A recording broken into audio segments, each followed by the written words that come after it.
আসসালামু আলাইকুম বন্ধুরা, কেমন আছেন সবাই? আশা করি আপনারা সবাই ভালো আছেন। আজকে আমি আপনাদেরকে নিয়ে যাব মেঘের দেশ সাজেক ভ্যালিতে। এখন রাত 10টা বাজে।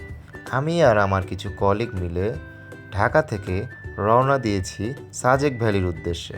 পুরো জার্নিটা আমি আপনাদের সাথে শেয়ার করব কিভাবে গেলাম, কত টাকা খরচ হলো, কোথায় থাকলাম এবং কি কি দেখলাম।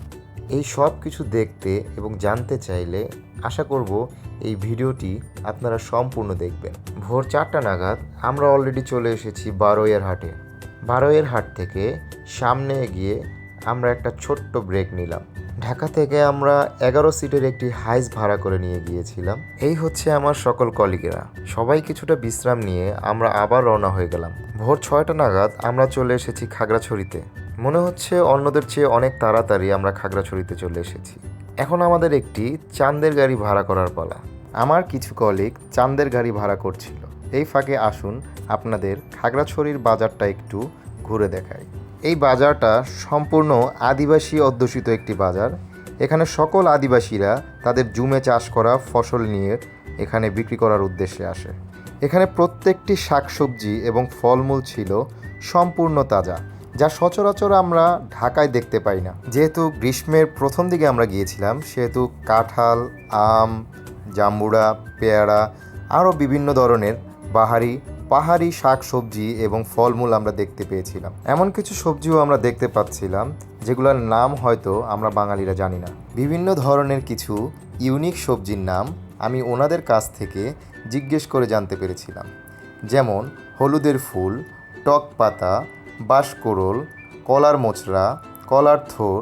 এছাড়াও আমাদের দেশীয় কিছু ফলও রয়েছিল, যেমন পেঁপে, বেল, কলা। আপনারা হয়তো জানেন আমাদের পাহাড়ি কলাগুলো খুবই মিষ্টি এবং সুস্বাদু খেতে হয়। তবে আমি একটি ফল পেয়েছিলাম যেটাকে কখনো আমি দেখিও নি, কখনো খাইও নি। টেস্ট করার উদ্দেশ্যে কিছু ফল আমি কিনে নিলাম এবং খেয়ে দেখলাম খেতে কেমন। কেউ কেউ এই ফলটিকে রক্ত ফলও বলছে, এটি খেলে নাকি রক্ত বাড়ে। তবে এই ফলটির আসল নাম কি, এটা আপনারা কমেন্টসে জানাবেন। দেখতে কিছুটা আঙ্গুর ফলের মতো দেখালেও তবে এই ফলটি আঙ্গুর ফল নয়। তবে এটার ভেতরে খুব বড় একটি বীজ রয়েছে, যেটা খেতে খুবই টক, তবে ভেতরটা টকটকে লাল। এই যে দেখুন, আমার হাত সম্পূর্ণ রক্তের মতো লাল হয়ে আছে। মনে হচ্ছে আমার হাত কেটে গেছে, কিন্তু না, এটি ফলের রস। এই ফলটি এই জন্যই সবাই বলে এই ফল খেলে নাকি রক্ত বাড়ে, কিন্তু জানি না এর কতটুকু ভিত্তি আছে। বিভিন্ন প্যাকেজের এবং বিভিন্ন সিটের বিভিন্ন ধরনের চাঁদের গাড়ি রয়েছে এখানে। চাঁদের গাড়ি ভাড়া করা প্যাকেজের মূল্য তালিকা। এখান থেকে আপনারা এসে নিজ নিজ চাহিদা মতো গাড়ি ভাড়া করে নিতে পারবেন। চাঁদের গাড়ি ছাড়াও আপনারা যদি অল্প সংখ্যক লোক আসেন, সেই ক্ষেত্রে সিএনজিও পাওয়া যায় এখান থেকে।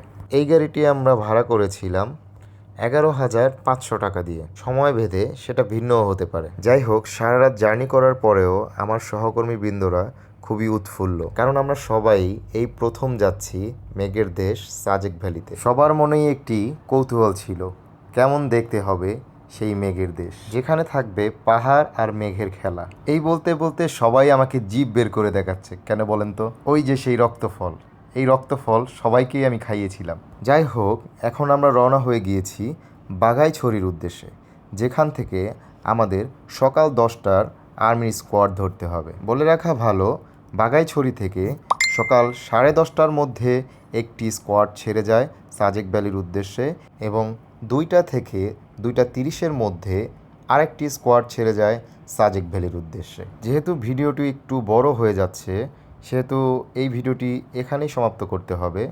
নেক্সট ভিডিওতে আমি আপনাদের বলবো বাঘাইছড়ি যেতে আমার কতক্ষণ লেগেছিল, এবং বাঘাইছড়িতে আমরা কি কি দেখতে পেলাম, এবং কয়টা নাগাদ আমাদের স্কোয়াড ছেড়ে গিয়েছিল, এবং আরও অনেক তথ্য। পাহাড়ের এই সুন্দর আঁকাবাঁকা রাস্তা আপনারা দেখতে থাকুন। এই পর্যায়ে আমি আপনাদের কাছ থেকে বিদায় নিচ্ছি। টাটা, আসসালামু আলাইকুম।